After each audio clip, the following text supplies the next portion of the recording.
most welcome to Historiespanarna, History Reconnaissance, and Billboards in the Sky. A great example of high-level advertising in the mid-1930s. And yes, it was presented by Chevrolet. Guess why? Well, you will get some clues if you check out the writing in the sky. And please, like, share and subscribe. It means a lot to us.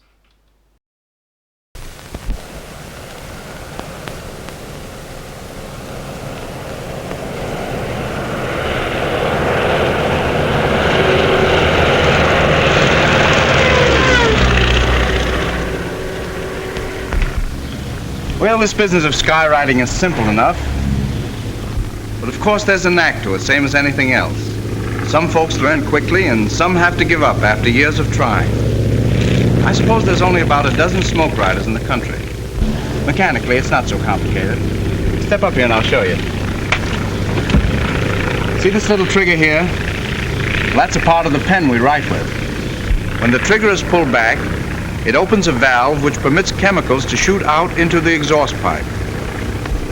The exhaust pipe, being just about red hot, heats up the chemicals and makes the smoke you see from the ground. The tanks in the cockpit have to carry about 400 pounds of smoke oil. When we have to write long sentences, we use two planes. In our team, we have 3 planes working together. Well, we're off.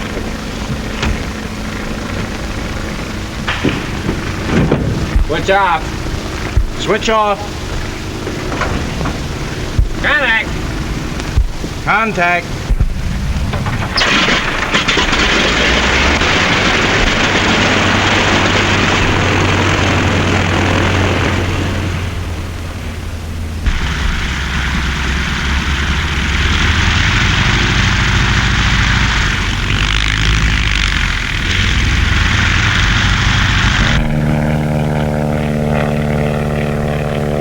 Of course, it's all in the viewpoint.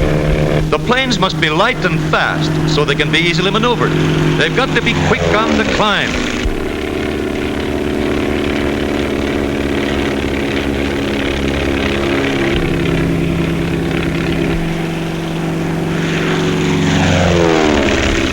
About 2 miles up, most of the riding is done.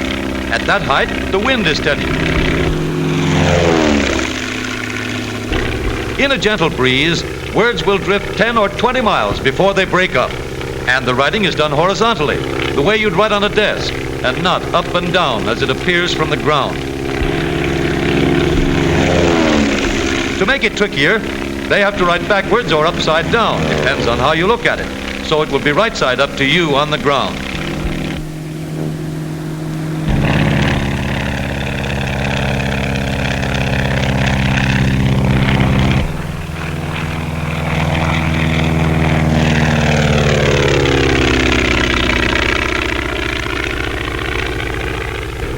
When he writes it, this is the way it looks to the skywriter.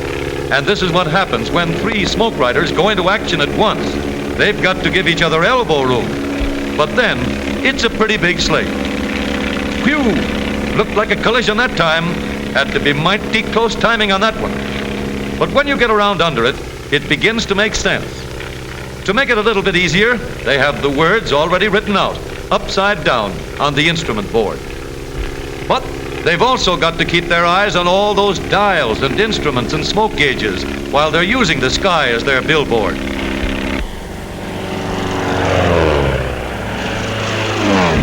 And smoke writing's got to be done right the first time. No erasing up here in the air. They've got to travel fast. Even a short word means a 15 to 20 mile trip. And it's nothing to turn around and go back 2 or 3 miles to cross your T's.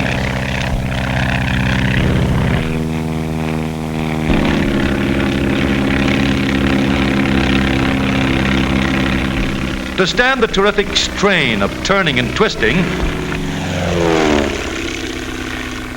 the planes have to be strong, yet capable of a cruising speed of over 120 miles an hour.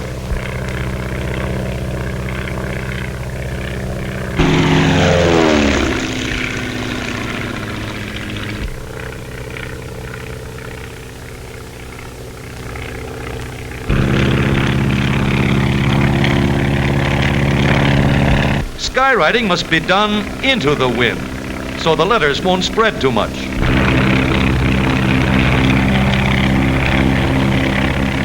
And out of the sun, so folks watching won't have the glare in their eyes.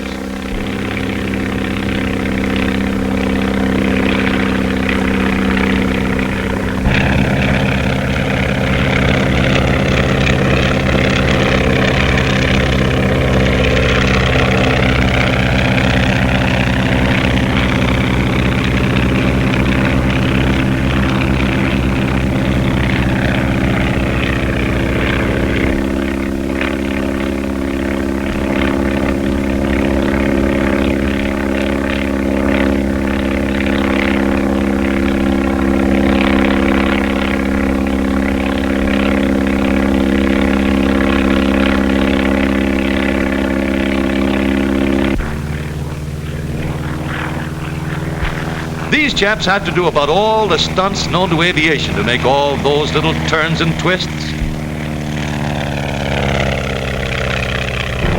Vertical banks.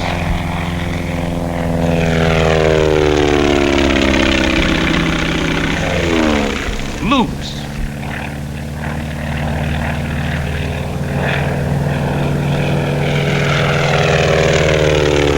And Immelman turns.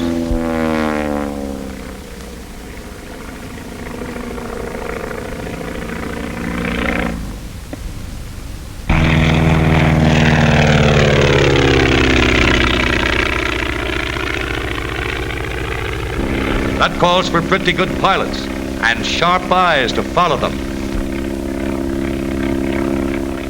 But when the weather is right and they've finished a good job, the smoke riders get a big thrill and enough satisfaction to make up for all the duds and floaters that result from wind and clouds. A human bumblebee buzzes across the sky. 1,000,000 cubic feet of smoke left hanging in the blue each minute like a long white rope. But remember, there are a lot of people looking over your shoulder, so don't start writing love letters in the sky.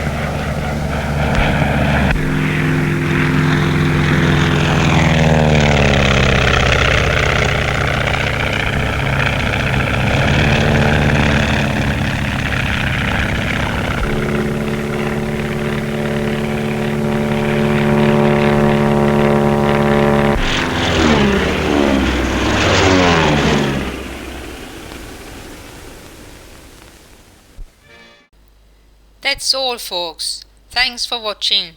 Please like and subscribe.